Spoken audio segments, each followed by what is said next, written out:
Hi friends, this is Sarah from Crafting and Relaxing. Welcome. Thank you so much for joining me today. I appreciate each and every one of you and all the times that you watch my videos and leave me comments. Today I'm taking you with me to Scrap PDX. I have several different videos from this place. It is an amazing donation place that takes stuff that they don't want to end up in landfills, and it's in Portland, Oregon. And I am in the paper crafting section, and this video got so long I stopped putting it together. I have more footage. If you want to see it, let me know and I can show you what I got. But I'm going to show you the stamp bins and the paper.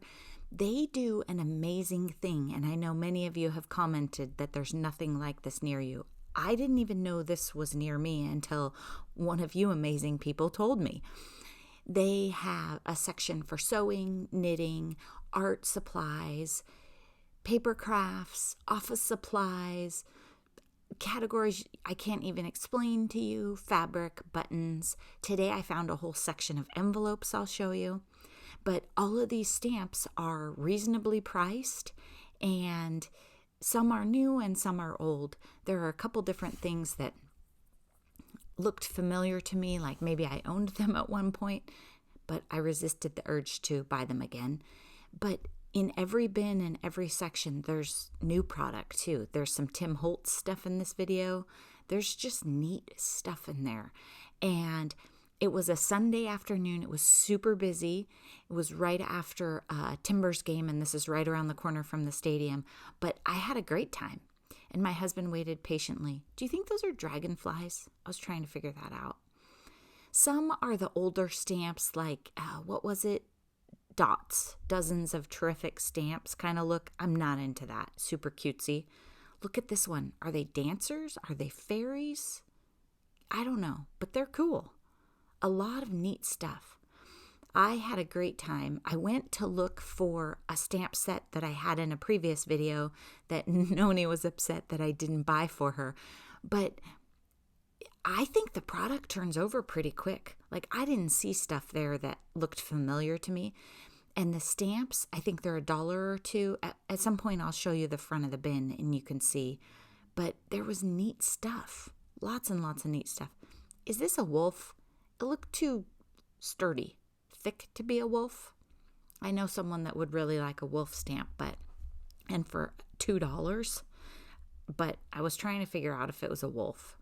I don't think it was. Maybe it was a big, like a dog for dog sledding. I don't know. Then I went and looked in more bins. This is the kind of place where you should really, I don't know how long I was there. Maybe a half hour, maybe more. My husband was talking to one of our friends in the middle of the store the whole time. But you could easily spend hours there. It's so fun. Look at those stamps. There's a daffodil and an iris and a calla lily. Very cool. There are always stamp sets in there that I would like to buy. But then I remember I don't really use my stamps that much. So I resisted the urge today too. But I'll show you some things that I probably should have picked up and didn't. You know, sometimes filming is distracting too. You're not thinking, wait, pick stuff up and buy it. I'm not against wood stamps. I don't know if some of you don't buy stamps that are mounted on wood blocks. I'm not against it. I mean, for like $5, a cool stamp set, I don't really care. Easter, all kinds of stuff. I didn't realize you couldn't see it all the way. Sorry. Those are just cute little stamps. Those ones with the purple backs are usually the Stampin' Up! Hostess, or like, I can't remember what they call it, Celebration or something like that. So they're usually like a free add-on, but they're cute sets. And as someone who gets them later, I don't care if they paid for them or not. If you like them, you like them. There's some close to my heart. Too cute for me, probably. And I don't color very much, right? So that cute bunny isn't going to be as cute not colored in. This one, I paused. I missed a beat on this one. This is a layering set. See it? They would layer on each other, and you could use 2 or 3 different color inks. Oh, I had a stamp set almost like that. This one, I had this exact set and I used it a ton. And I looked at this today and thought, should I? No, that's ridiculous. I really liked it. I would make daisies with it. I would make purple flowers. It didn't matter. I made all kinds of flowers because it's a layering set. This one, it's an angel and some really detailed fonts.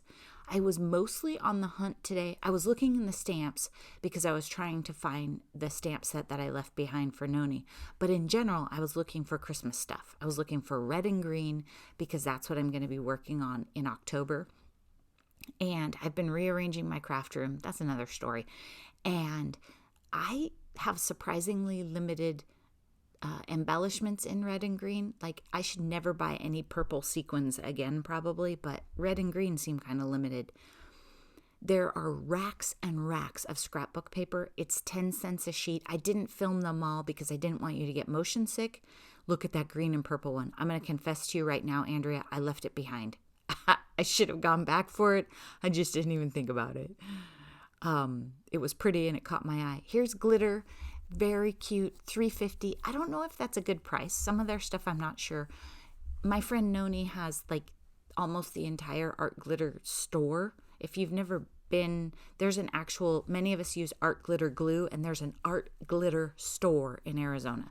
So we don't have a shortage of glitter here. I like those. I don't know why I didn't really think about buying them. When I downsized and like kind of took a break from paper crafting too, I got rid of a lot of my holiday stuff. This, I didn't even really know what this was. A texturing tool. I thought, I have a knife and a fingernail. I'm probably fine. This section, they take product and box it up and then like sell it as a unit. But I think the people who package it up don't always know the products. I didn't know what Flour Soft was. Have you ever seen these products? Some stuff, I don't know if it's like 15 years ago, old and dried up, or like a new cool thing that I haven't heard of. Then something burgundy. There's burgundy in the paper I'm going to use. Caught my eye, but it didn't really interest me. But they take stuff, they package it up. Sometimes customers open it up, and so then you've lost part of what it was priced for.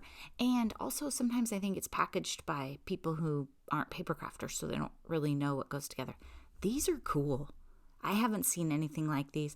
That's part of why I love to shop thrift, right? Is because if you go into Michael's, you're not going to see such variety. But in thrift, you're going to see amazing variety. And you're going to keep it out of landfill so you don't feel as guilty. $12. If I really wanted those, I would have bought them. I mean, I don't know that product, but it didn't seem out of line. They were pretty cool, I thought. And then I'm just kind of backing up so you can see the racks. That's a different paper rack than I showed you before. Like I said, there's a lot of paper racks. I don't actually know what's... Okay, on the bottom, we're going to look at that in a minute. We're going to look at that top rack a little. Things are labeled for the most part, but the labels don't always mean anything. Like, I looked at a bin that said shiny papers. It was just cardboard stuff. It wasn't even like... printed chipboard. It was all gray, literally gray stuff. This is a big rack and it has a bunch of 12 by 12 and different stuff. So I was going through trying to see, maybe I would find some neat Christmas papers or some foil papers, some glitter, just something. See, that was like a burgundy-ish, but it wasn't really my style. A little too cutesy for me. Then I found this giant Christmas pad, and you guys tell me, how much should this be? I mean, they have to pay their rent and keep their doors open. The Christmas combo, 180 stack. I don't know what these go on sale at Michael's typically for. It's one of those, the acronym DC, whatever brand. $8.50? Was that good? Once I realized it was that thinner paper and not double-sided, it wasn't exactly what I was looking for. Because I was thinking about journals and stuff. Junk journals, and I want both sides to be cute. So it wasn't so much the price, it was more that it wasn't really the product I was looking for. Then there's this tiny bin down here that says small paper something. I don't know. Something about the way it was labeled and everything was small. I thought this would be where the 6x6s are. Either there aren't a lot of 6x6s or they're just buried. And maybe those of you who live in my area and have been to Scrap PDX could tell me, because I couldn't find them. Not that I needed any, but I was looking. There's one right there, and remember brown and light blue. Yeah, that wasn't ever really my thing, so I passed on that one. And then I looked in this bin. There weren't any other 6x6s, but when I went to clip this video out, I was just going to toss it. I realized that there was some neat stuff in here because I'm flipping, and then I'm like, wait a minute, what was that? And it was cork. So there were sheets of cork paper in here for $1. So I thought that was pretty cool. Look at this one. It has a big rowdy pattern on it. I don't know. Can you die cut that? Seems like it would be worth trying. That one, maybe the pattern's a little loud. How fun would these have been with all my fall papers? Oh, I would have loved it. And those wood grain things, oh my gosh, would have been so cool. That's just the back. I was trying to find the price. So it's $1. And then I'll flip it over and show you. It's cork, but it's more like an actual cork board, not as rowdy as the other one. I thought those were cool. Here we are in a different section where I find Tim Holtz stuff. I don't know these Harlequin alphas and then this grunge paper. When I left, I thought about this. The Christmas papers I'm using have some gray in them, and that might have been pretty cool. It's called Grunge Board. It was $5. There's a little bit of texture to it, and there's a sample on the outside of the package, so I felt it. But again, I didn't know what a good price on that was because I haven't seen it, and I knew it would be just another thing I opened up and didn't use. Another rack of paper, some rolls of wrapping paper, and cool art. You could go in there and tear them up, collage them, use them for wrapping paper, whatever. There was a cute red paper with trees on it. Just so much cool stuff. And don't get me wrong, some of these bins, I wouldn't want one single item out of them. But then others, I'm like, oh. Okay, so I didn't look at whatever those red things were. I think they were Brad's. I got distracted by the washi next to it. And there was some really pretty washi in there. I don't know if you remember, but I think it was last month, maybe even the month before, I made a list of things I do not need to buy. Washi tape is on it. And there's one in here that I'm going to show you that really, really tempted that. But I just don't need any. And I have actually quite a bit of Christmas washi. The only washi I was really looking for was something with dogs on it. Because I still haven't found a washi with dogs. I don't even have paw prints.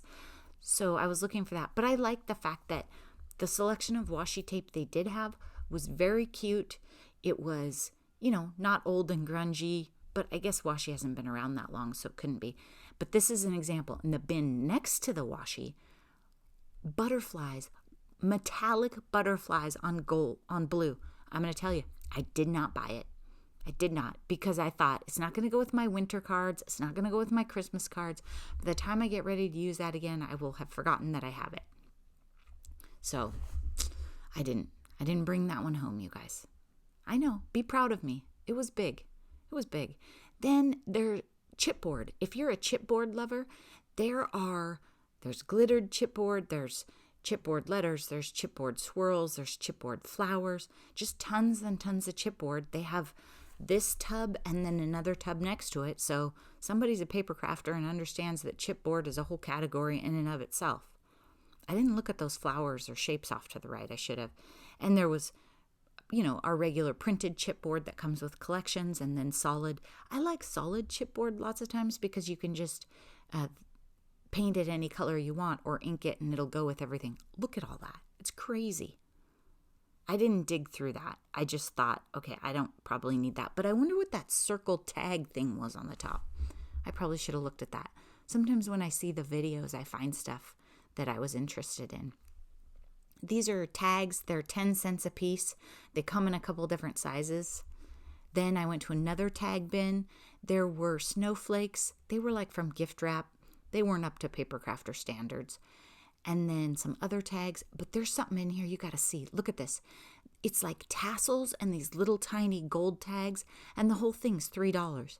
I didn't buy it because I didn't know what I was going to do with it. But if you're looking for it, it's in the Papercrafter section in the tags bin. And nobody's going to find it. This is Lost and Found Christmas by My Mind's Eye. It is a 6x6 pad. If you watch my channel, you know whether to go to the store and look for that or not. Envelopes. Okay, so I was getting ready to leave and I thought, where do they keep the envelopes here? I bet they have them. So they had cases of 6x6, 250 count, and A6 250 count. The A6s were $5. The other ones were $9. I didn't know if that was a good price.